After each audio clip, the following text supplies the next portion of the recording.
A partir de ahora, todo va a ir para arriba, hasta llegar al cielo, sí, hasta llegar al cielo.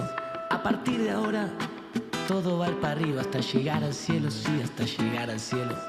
Es sabio el optimismo, pero pésima la experiencia. Estando bien abajo, ya no es cuestión de ciencia. Dichoso si es que existe, el dueño de esta estima es que todo va a ir para arriba hasta llegar al cielo. Ah, encontré la luz en la ciudad de los peajes. ¿Qué tal? ¿Cómo están? Nuevamente volvemos a la actualidad aquí en Dame el Poder desde hace 16 años. Gracias a todos siempre por estar ahí ahora en este nuevo horario. Hoy vamos a hablar de actualidad, fundamentalmente de economía.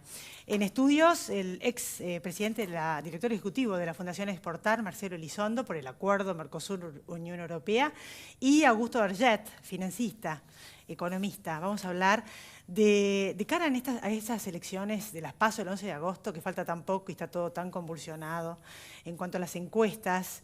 En estos últimos días se achicó la brecha, según la mayoría de las encuestas, entre el oficialismo y la oposición. Era una diferencia grande y ahora se achicó. Algunas dicen a solo 2 puntos. Pero más allá de los detalles, tiene mucho que ver en esto, esta estabilidad que hay cambiaria. Hace más o menos 2 meses que el dólar está estable, bajó el riesgo país, menos de 800 puntos, es el más bajo de los últimos meses. Está como estabilizado, no hay volatilidad en los mercados. Tiene que ver, porque en realidad no está liquidando tanto el campo como en otros meses. Algunos dicen que hay algunos fondos especulativos, pero bueno, vamos a ver en realidad por qué está pasando esto, qué perspectivas hay en los próximos meses, de acuerdo a que gane quién en las elecciones, con Augusto Vergette. Y también vamos a hablar del acuerdo entre la Unión Europea y Mercosur, donde, como ustedes ya saben, todo esto que les estoy diciendo en realidad ya lo saben, pero mi opinión personal es que es una oportunidad. Generó mucha polémica y quienes dicen que no están de acuerdo, algunos sectores. Lo cierto es que hay una gran asimetría, esa es una palabra clave en esta situación, es obvio y evidente en muchos aspectos, porque el Mercosur en realidad no es una unión aduanera perfecta, es una zona de libre comercio y la Unión Europea es una unión aduanera. Allí en Europa hay libre circulación de las mercaderías, acá no. Hay muchas diferencias, tienen una moneda común, nosotros no.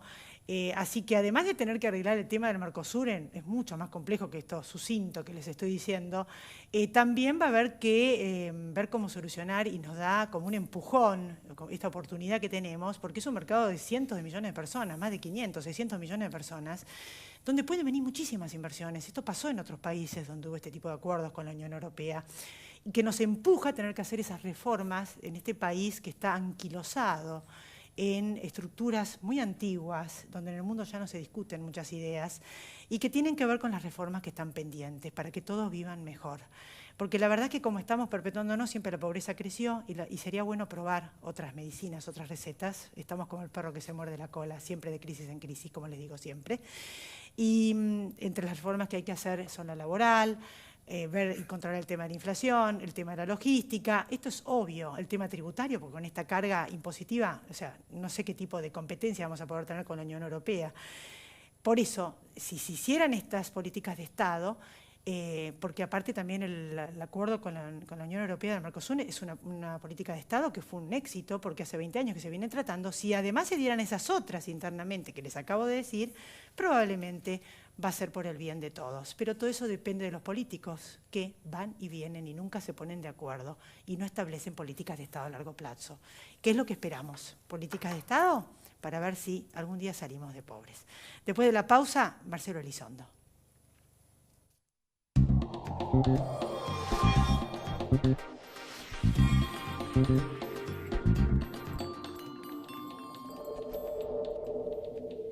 Sí al 99% de cloacas, sí al 100% de agua potable y sí a tener uno de los índices más bajos de mortalidad infantil de América Latina. Grupo Petersen, desde 1920, construyendo el país.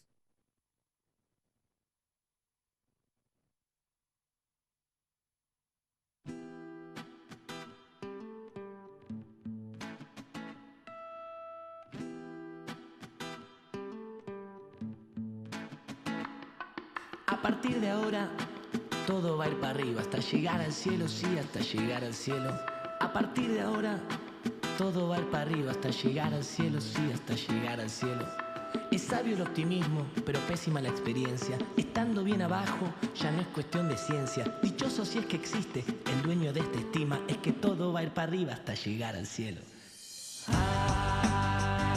Aquí estamos con Marcelo Elizondo. Gracias por venir, Marcelo, como todos los años. Gracias por la invitación. Bueno, en realidad ya se habló mucho de esto porque fue hace el viernes y en realidad queríamos avanzar un poco más. Lo cierto es que va a tardar muchos años en implementarse, no se asusten las empresas, los pymes, los empresarios, para adaptar a la situación nueva que va a venir. Pero quería que me digas un poco de esto que yo estaba hablando, ¿no? Las asimetrías, qué es lo que está previsto, cómo se puede solucionar, cuánto tiene que ver el tema de las políticas de Estado y que se pongan de acuerdo, el que siga gobernando. Son dos mercados muy distintos, claramente. Por empezar, la Unión Europea tiene más de 500 millones de habitantes y nosotros tenemos menos de 300. Además, el poder adquisitivo. El PBI per cápita en la Unión Europea es $36.000. Nosotros somos poco más de 10.000. Por lo que la diferencia es grande. A mí me parece que esa diferencia nos genera una gran oportunidad de incrementar nuestras exportaciones a la Unión Europea, que va a bajar aranceles para nuestros productos, con los que vamos a armonizar estándares no arancelarios, normas de calidad, normas técnicas, normas de seguridad, normas sanitarias, lo cual va a hacer más fácil el comercio de allá para acá y de acá para allá. La oportunidad es que bajarlos en los dos lados, lo que va para allá. Exacto, y lo que viene para acá. Exacto. Aparentemente va a bajar más rápido los aranceles europeos para nuestros productos que los nuestros aranceles para los productos europeos. Nosotros le exportamos a la Unión Europea más o menos 9.000 millones de dólares. A Europa le exportamos menos que a Asia y menos que a América. Es el tercer continente más relevante en el mundo. Podríamos exportarle mucho más. La Unión Europea es un mercado muy integrado hacia adentro, pero con barreras para los que no tienen acuerdos con ellos. Por lo que este acuerdo a nosotros nos debería facilitar en el ingreso de nuestros productos a ese gran mercado. ¿Cuáles son los riesgos, justamente por las asimetrías, de que no se reconviertan las empresas y no se reconviertan con todo esto que yo dije al principio del programa y que me podrás agregar vos, en tiempo y forma, y bueno, no sea tan favorable? El principal riesgo es que nosotros no nos adaptemos a un escenario en el cual vamos a tener que competir contra empresas de nivel global. La Unión Europea es la cuna de la mayor cantidad de empresas mundiales en todo el planeta. En el mundo hay más o menos 33 billones de dólares invertidos fuera de los países por parte de empresas, o sea, inversión extranjera directa hundida en países que están fuera de la casa matriz de las empresas multinacionales. De esos 33 billones, casi 10 billones son de empresas europeas. Europa es el gran inversor en el exterior, lo cual nos depara una oportunidad en términos de podemos recibir inversiones europeas, pero también nos pone ante una exigencia. Hay que competir con esa economía, con una economía que tiene empresas muy globales. Por lo que el principal riesgo es que nosotros no ajustemos nuestros desequilibrios y entonces lleguemos mal al momento de inicio de la vigencia de este acuerdo. Yo creo que nosotros tenemos obviamente que corregir la macroeconomía con desequilibrios excesivos que no son tolerables. Te los puedes bancar con una economía cerrada, protección, subsidio y alguna devaluación y acomodaste. En una economía más abierta eso se paga caro. Yo creo que hay que corregir nuestra deficiencia en materia de infraestructura, transporte, logística, puertos. Creo que hay que corregir las estrategias de las propias empresas, que si se ordena la macro tendrán que empezar a tender hacia el desarrollo de negocios internacionales. Por lo que el riesgo es, si no nos preparamos para un contexto económico diferente, y ahí sí la podemos pasar peor. ¿Qué tienen previsto para los sectores que pueden llegar a ser muy sensibles? La automotriz, textil, calzado, sobre todo la automotriz, que es una de las que mayor empleo genera. La industria automotriz tiene un plazo de alrededor de 10 años desde el momento de la entrada en vigencia del acuerdo para la reducción de aranceles. O sea que por un decenio vamos a seguir teniendo el mercado cerrado del Mercosur. A partir de ese momento entran a bajar los aranceles. La verdad es que de acá a 10 años, Elizabeth, la industria automotriz en el mundo va a cambiar sustancialmente. Los autos van a tender a ser eléctricos, van a ser conducidos sin alguien en el volante. Las empresas automotrices ya van a estar produciendo para renta y alquiler y no para la comercialización con transferencia de propiedad de los autos, porque se entiende que el modelo de negocio va a cambiar. Por lo que yo creo que en 10 años el riesgo más grande para la industria automotriz es el cambio tecnológico, no tanto la apertura del mercado. Con todo vamos a tener que competir. Esa competencia con la oferta europea va a ser muy buena para el consumidor. Los autos en la Argentina van a valer más barato. Hoy estamos pagando autos carísimos, porque la mitad del precio que pagás de un auto son impuestos, porque los autos extranjeros que entran pagan 35% de arancel. Ahora, también la industria automotriz en el Mercosur tendrá que especializarse y dedicarse a cosas en las cuales ya somos más competitivos. Yo estuve hablando con algunos líderes de la industria automotriz recientemente, y ellos hablan, por ejemplo, de la producción de pickups, que podría concentrarse en el Mercosur y desde acá abastecer al resto del mundo, dejar de producir muchos modelos y empezar a concentrarse en algunos en los que desde acá se puede abastecer a muchos mercados. El tema de la agricultura está en años luz de nosotros, en cuanto a los controles de calidad y demás, o sea, están en otra etapa, ya directamente no usan agroquímicos que usamos nosotros, volvieron a hacer otro tipo de siembra distinto a lo que estamos haciendo nosotros, están en una etapa superior más adelantada, te diría. ¿Cómo los vamos a compatibilizar? Lo más probable es que las normas... Están subsidiados. Sí, bueno, nosotros al campo lo castigan, lo matan con impuestos y allá directamente los subsidian y los ayudan, también en Estados Unidos. Lo más grave para la agricultura es la diferencia entre el castigo que reciben los productores argentinos, que pagan muchos impuestos y que además pagan retenciones para la exportación, mientras en Europa están efectivamente subsidiados. Es curioso esto de que nosotros hemos negociado un acuerdo para que nos bajen el arancel de ingreso en la Unión Europea y nosotros ponemos arancel de salida con las retenciones a nuestros productos. Pero se supone que en algunos años, cuando entre a tener vigencia este acuerdo, incluso cuando vayan cumpliéndose los plazos para la entrada gradual en vigencia de la reducción de aranceles en Europa, ya no tendremos retenciones a las exportaciones. Al menos está previsto que las retenciones se terminan a fin del año que viene. Van a tardar muchos años en implementar esto. ¿Qué opinás? Y ya lo venís diciendo también. En el 2014 parece que el gobierno anterior también lo analizó. O sea, ¿cómo se explica esta actitud de ver la posibilidad de reverlo, analizarlo, como dice el kirchnerismo, cuando en su momento también lo evaluaron? Hubo rondas de negocios, rondas de negociaciones entre el Mercosur y la Unión Europea, en las que, siendo Cristina Fernández presidente de la Argentina y siendo presidente pro tempore del Mercosur, porque le tocaba a la Argentina en ese momento, la Argentina continuó con las negociaciones por el acuerdo. El acuerdo lleva más de 20 años de negociación.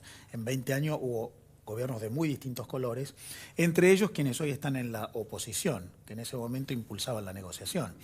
Por lo que yo creo que finalmente, más allá de los dichos políticos, que a veces no son los que aportan más, en la práctica esto es altamente probable que termine siendo aprobado. El acuerdo tiene que ser aprobado por los órganos legislativos de todos los firmantes. Mi impresión es que los demás miembros del Mercosur lo van a aprobar, creo que también los europeos lo van a aprobar, hasta los franceses que terminan hoy haciendo mucho ruido y quejándose, yo creo que finalmente van a terminar aprobando. Sería una desgracia que la Argentina fuera el único que no lo hiciera, porque eso hasta terminaría rompiendo el Mercosur. Me parece que al final va a primar la cordura, pero esto recién se tratará el año que viene. O sea que lo es con algo positivo este acuerdo. Para mí el acuerdo es positivo, no es el acuerdo ideal, Europa no es el mercado ideal, sin dudas quizás tengamos más dinamismo posible en otros mercados, los asiáticos por ejemplo, pero es un gran salto de calidad, es crear un marco normativo supranacional de mucha jerarquía, creo que el saldo es sumamente favorable. Va a ser muy difícil el tema político, porque acá hay que contar con el apoyo de la CGT, de los sindicatos, de muchas empresas que les encanta el proteccionismo, que de alguna manera lo que la gente tiene que saber es que esta economía cerrada no es el vivir con lo nuestro, de lo cual habló alguna vez Aldo Ferrer. Era distinto el concepto que tenía Aldo Ferrer. Este simulacro de vivir con lo nuestro en realidad nos llevó a que sea todo, muchas cosas, no todo, malas y caras. Otras son muy buenas. O sea, ¿qué es lo que decís al respecto de qué genera este proteccionismo? El mundo era más cerrado, las economías nacionales eran más cerradas a mediados del siglo XX. Eso hoy es imposible. La escala que exige la evolución tecnológica, que es global, impide que vos te desconectes de los procesos productivos transnacionales. Si vos querés desconectarte, el gran riesgo que tenés es que cae la inversión, no accedes a la tecnología y terminás teniendo una economía estancada. A ver, la economía argentina está cerrada. Hace pocos días el Banco Mundial publicó los datos de relación exportaciones PBI e importaciones PBI de todos los países del mundo. La Argentina es el 15º peor ratio de exportaciones PBI del mundo y el 7º peor ratio de importaciones PBI del mundo. O sea, una economía cerrada. Esa economía cerrada que tenemos hace mucho, en los últimos 10 años no creció. Sube un poquito, baja un poquito. Entonces, la verdad es que con la economía cerrada los resultados recientes no son buenos. Bueno, gracias, Marcelo. Gracias por la invitación. Después de la pausa, vamos a hablar de finanzas y economía con Augusto Darget.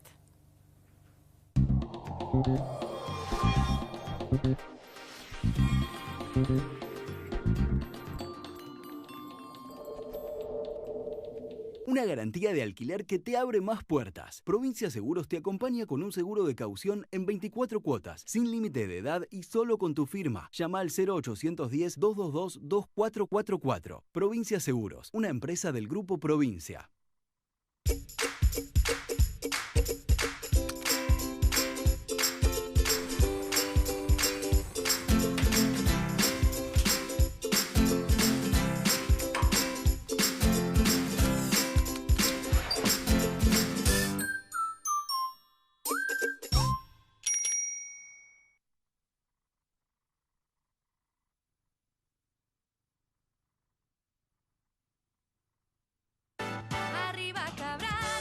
Arriba Cabrales, significa buen café.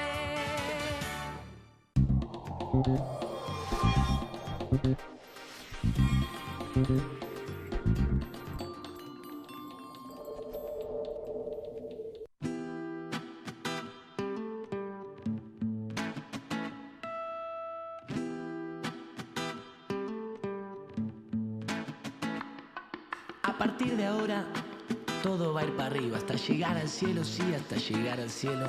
Aquí estamos, seguimos en Dame el Poder. Gracias por venir, Augusto Darget. No, muchas gracias por la invitación.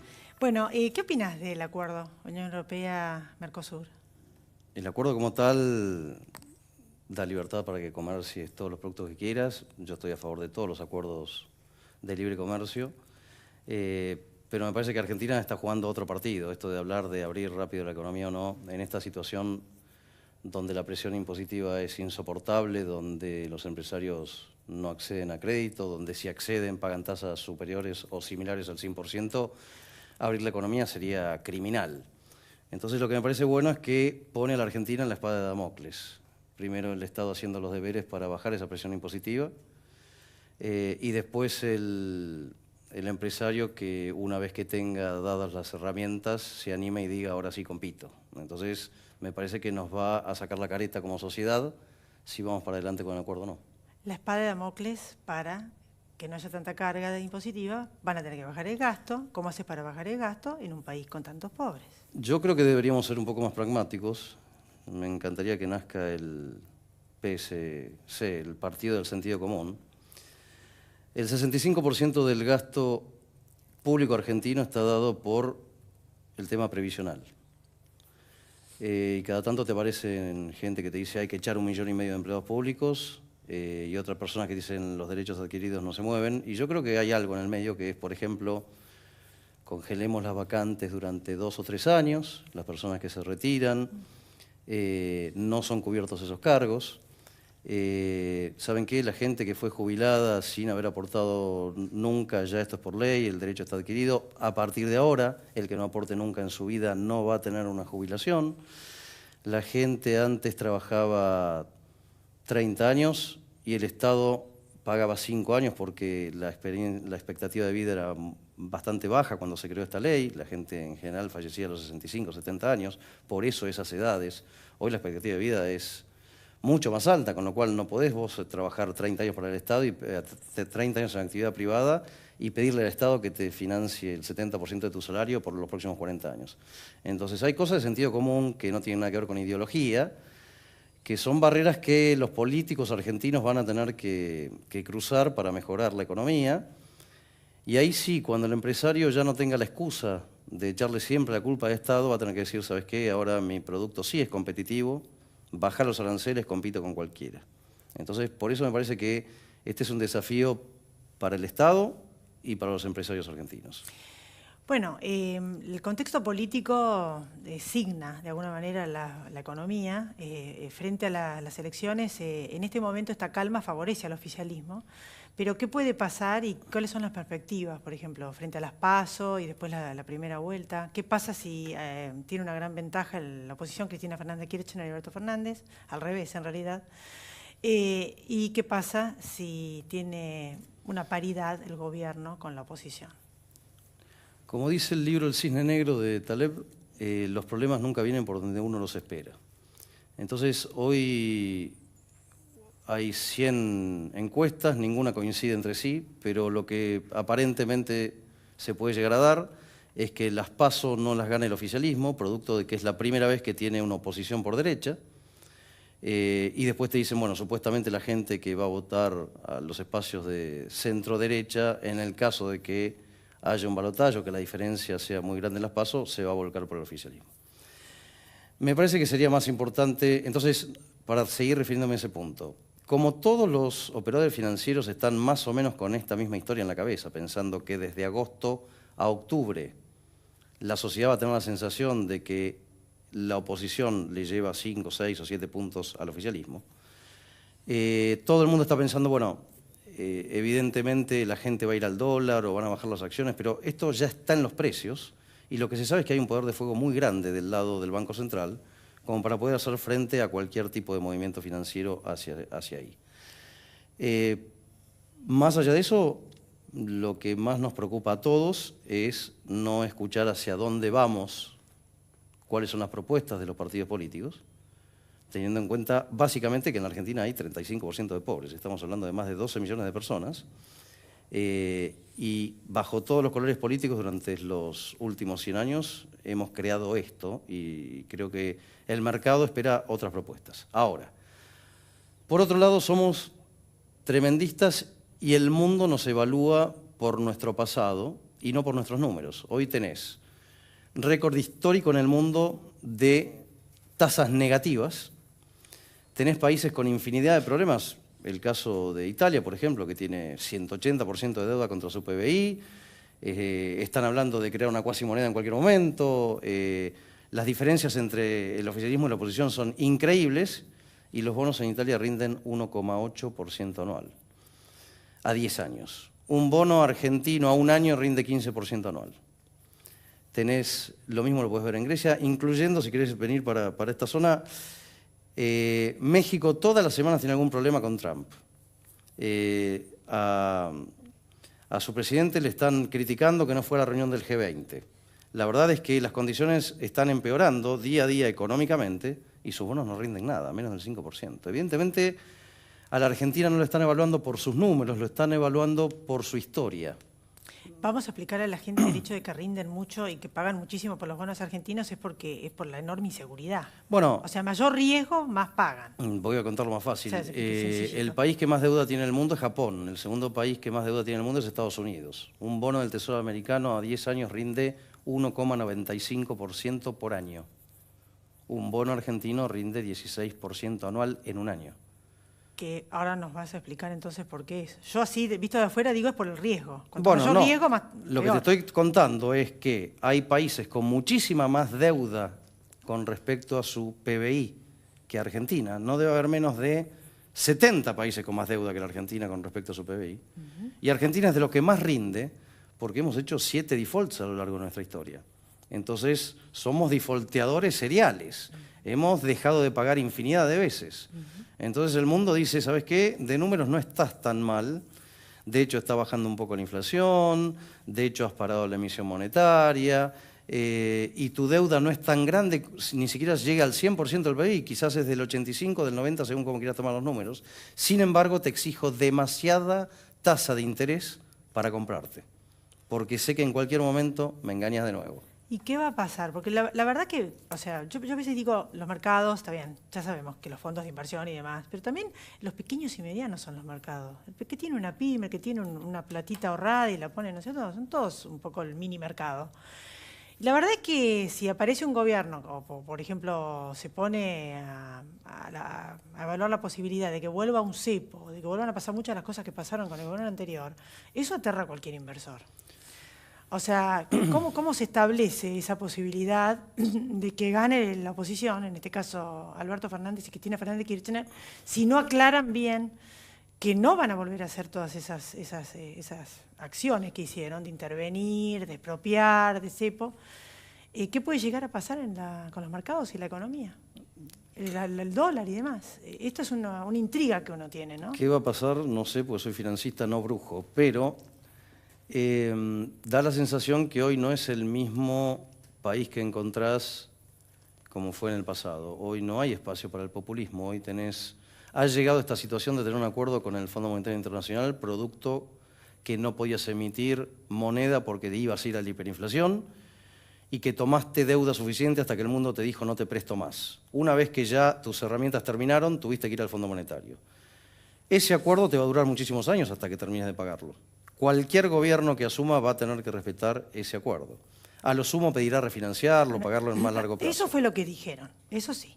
Falta todas las intrigas de lo demás, ¿no? Argentina, de lo que no van a volver a hacer. Argentina, te recuerdo que hizo un default del 75% del valor presente a la gente que tenía bonos en el 2001. Sin embargo, al Fondo Monetario le pagó el 100% de la creencia. No hubo gobierno acá que no le pague. De hecho, Argentina también es accionista del Fondo Monetario Internacional, con lo cual no se va a defaultear a sí mismo. Me parece que Argentina, a ver, cuando emitimos dinero para financiar el déficit en la época de Alfonsín, terminamos en hiperinflación. El gobierno siguiente dijo no puedo emitir porque la hiper nos mata, vamos a tomar deuda, terminamos en default. Después tuviste un gobierno que, producto de que había habido default y especificación asimétrica y corralito, podía emitir nuevamente porque había desaparecido el dinero hasta que de vuelta apareciste en el déficit. Tenemos que recordar que la mejor manera de vivir prolijamente y de bajar la pobreza es que baje la tasa de inflación a partir de que no tenemos más deuda. Tenemos que acostumbrarnos a recaudar más que lo que gastamos para pagar las deudas y no tener que tomar nueva deuda. Vivir con lo que recaudamos, vivir con lo que tenemos y con los dólares de la exportación, ¿no? El problema es que no tenemos moneda y la moneda desapareció producto de que tuviste déficit todos los años de tu vida. Bueno, entonces en otro programa nos vas a seguir explicando un poco más en extensión, nada, algunas propuestas y algunas ideas. Pero cómo no, de cuando tu quieran. consultora. Gracias. No, por favor, a ustedes. Yo me despido también hasta la próxima semana. A todos ustedes también. Gracias por haber estado ahí.